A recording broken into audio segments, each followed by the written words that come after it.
Hello, in this episode of the Basics of LEGO Stop Motion, we'll be going over the run cycle. Variations in the walk cycle can create a running effect. Here's a shot from our most recent film, Operation Iceberg. The difference between walking and running is a brief period of time when neither foot is on the ground. To give this illusion, we raise the minifigure slightly between steps as if he is leaping. Rather than having a frame during which he is airborne, we have one where he is just pushed off the ground, and another just after he has touched down again, some distance forward.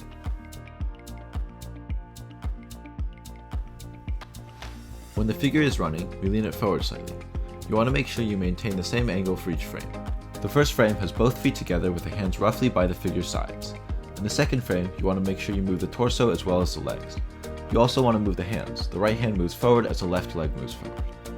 In the third picture, the front foot comes up further as the back leg continues to push off the ground. In the next frame, we raise the figure up slightly by putting a small amount of clay below the plant foot. This pose can be quite difficult to balance. Again, make sure to move the arms as well. In the fifth picture, the figure should be at the height of its cycle and his legs and arms should be the farthest apart from each other. To give the illusion that both legs are off the ground at this point, we added small amounts of clay to both the front and back foot. The next frame is hard to get just right. The forward foot should now be barely touching the ground. You want to make sure that the figure moves forward enough so it really looks like there was a brief period of time between these two frames in which the figure was in the air. The back foot should now be pushed all the way back and the arms should start to come together again. In the next frame, the front leg should straighten out slightly, bringing the figure forward. The back leg can stay back for now. The arms should also start coming back together. In this frame, the forward leg further straightens out and should be roughly perpendicular to the ground.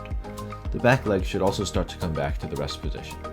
In the final frame, both legs should come roughly together but be at a slight angle.